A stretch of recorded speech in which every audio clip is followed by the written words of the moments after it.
Good evening, ladies and gentlemen. Welcome back to another episode of Red-Rupee cast featuring Dawn of War 2 Retribution.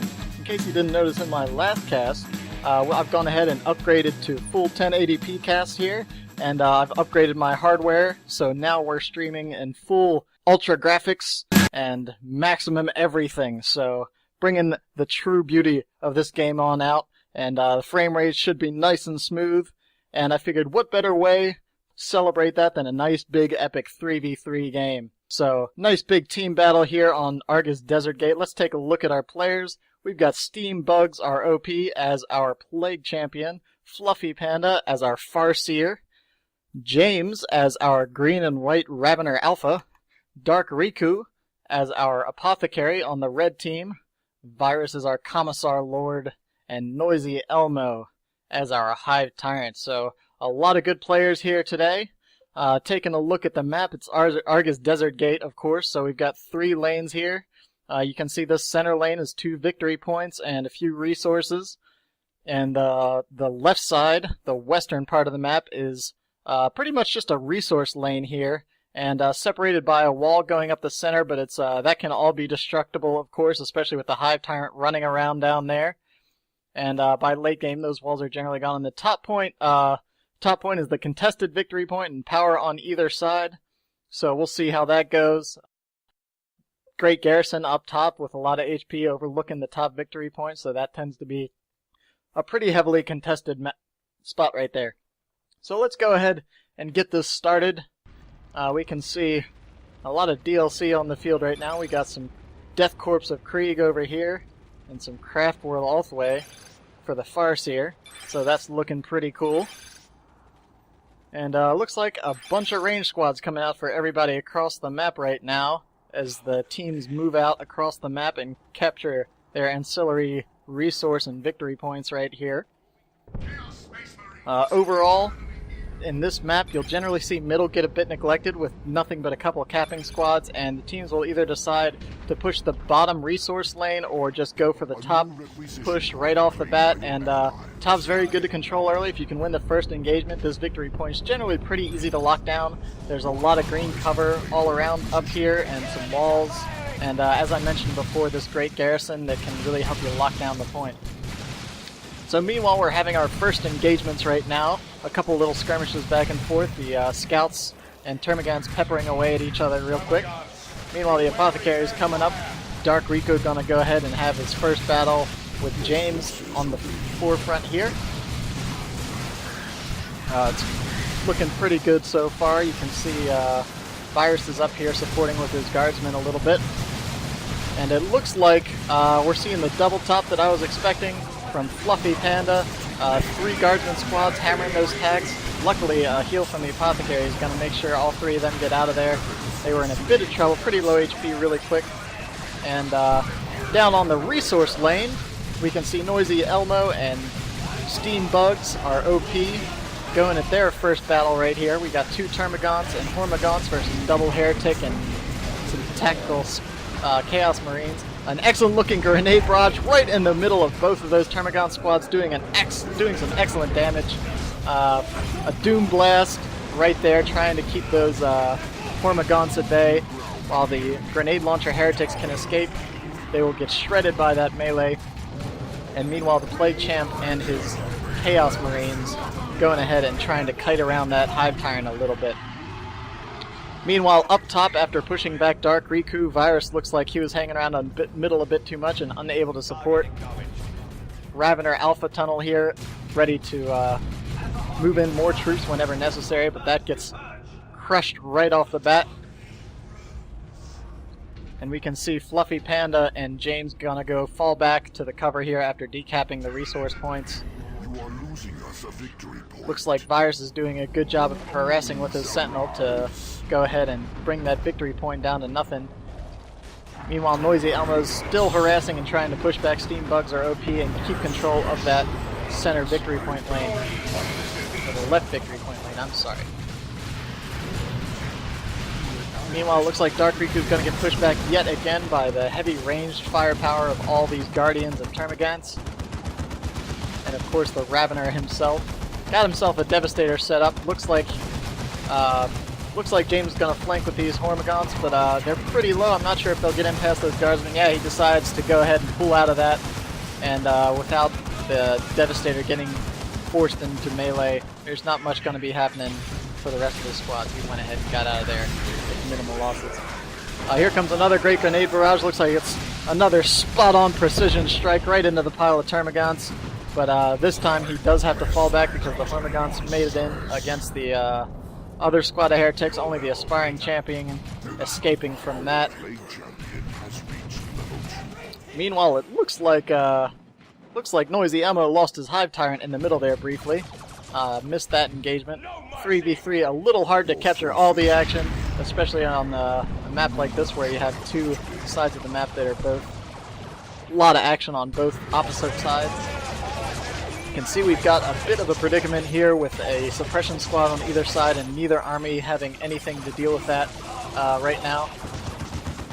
Let's see, Fluffy Panda really had a great idea of where that suppression line was and just hanging out right on the edge of that. They've got the victory point, so with that suppression there, Dark Riku's not going to be able to move in on that until he gets the support of Virus.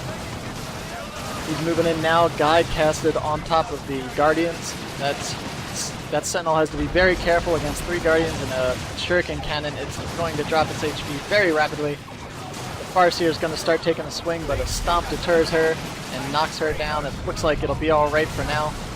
Meanwhile, James is moving in as well. Looks like that Devastator is not firing for some reason. Riku needs to trigger that. There he goes. But it looks like those Hormagaunts might be able to get out of the range of fire. Guardians coming in for a flank and probably a grenade right on top of that. There it goes. Nice shot. Didn't kill any models. The Apothecary should be able to heal that up. And we have Raveners with the enhanced muscle coil, which allows them to stay burrowed for an extended period of time, which is something we rarely see. You normally just see the Devourers. Looks like we've got a Guardsman squad that's ready to fall. The Apothecary's in a bit of trouble as well. He does fall. Assault Space Marines coming in and jumping right on that suppression. That was what they needed to deal with, and with their own suppression gun in the building, it looks like the top point will go to the red team. Meanwhile, it looks like we also have a quandary down here on the resource lane. The Plague Marine Steam Bugs has gone ahead and locked down the center portion of the map here with 2 attacks, some supporting worship, the Plague Marine and his grenade launcher heretics, and the Nid army hiding behind some walls here with the Barbed Stranger Warrior Brood. They will be able to deal with a lot of this army, I feel, since it is primarily a ranged army. A couple good Barbed Stranglers can shut down the majority of his DPS. So you can see he was making sure that melee didn't get anywhere close to this ranged army, and now with that crippling poison on those tactical marines who are moving in to force melee on that Barbed Strangler, doesn't look like they're going to be able to get there in time. Meanwhile, the Termagants are taking a lot of damage from those grenade launchers. Despite being in cover, those grenades still do excellent damage.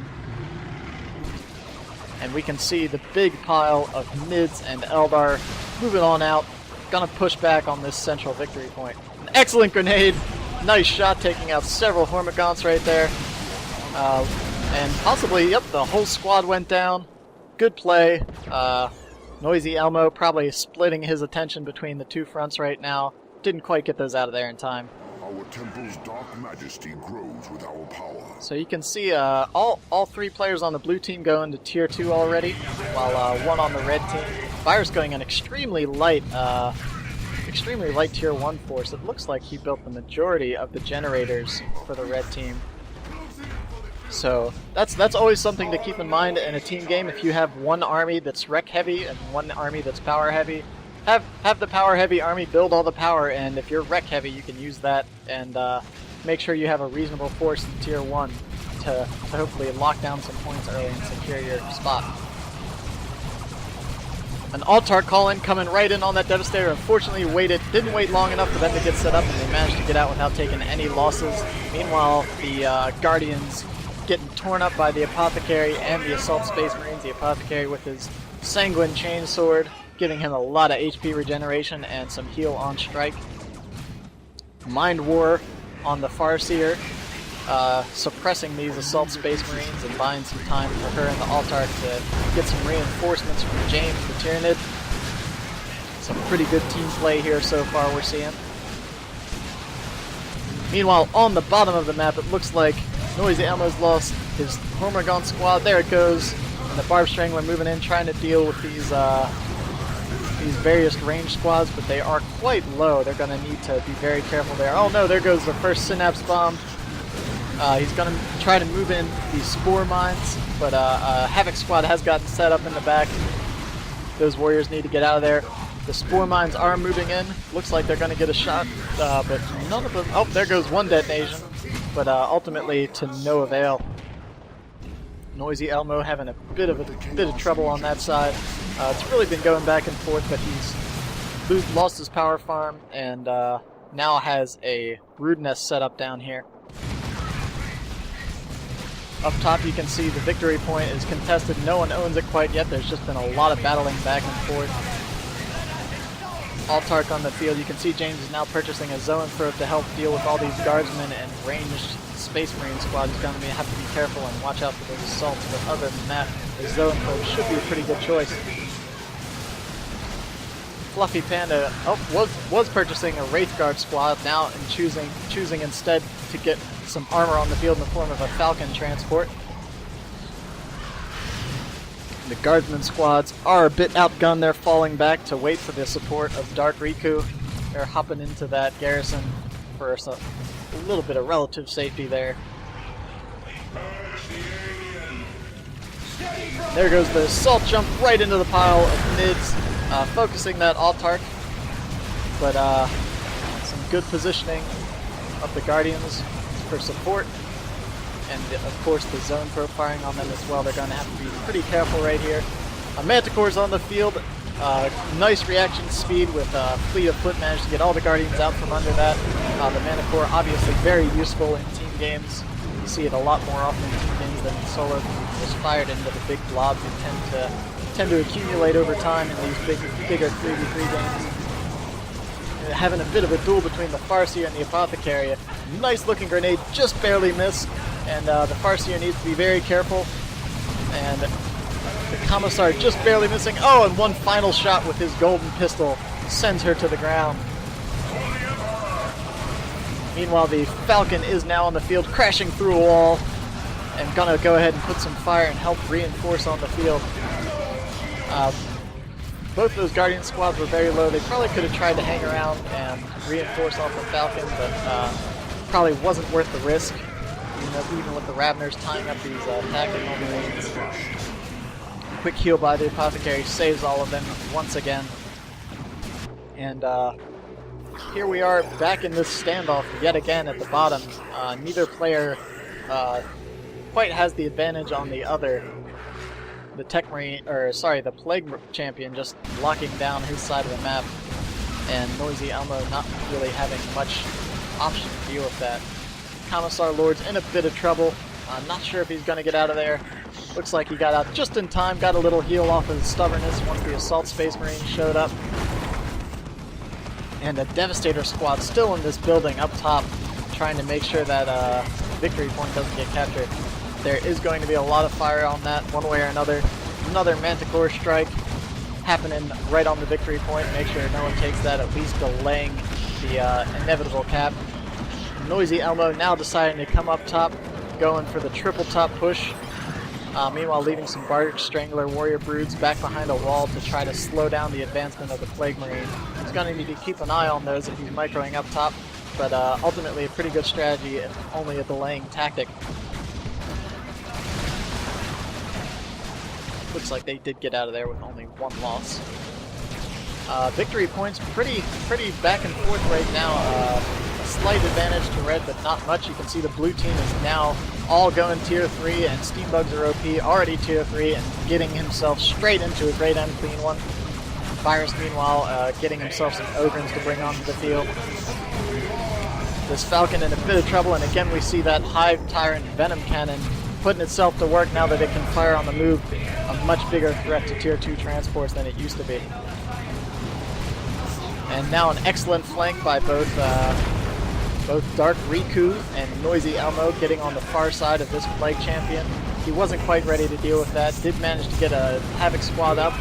With the Assault Marines here, I don't think they're going to be able to stand up to all three of these heroes and the Assault Space Marines. Commissar Lord, fully pimped out now with his Power Fist, Black Jacket, and Stubbornness, so he's going to be a pain to take out.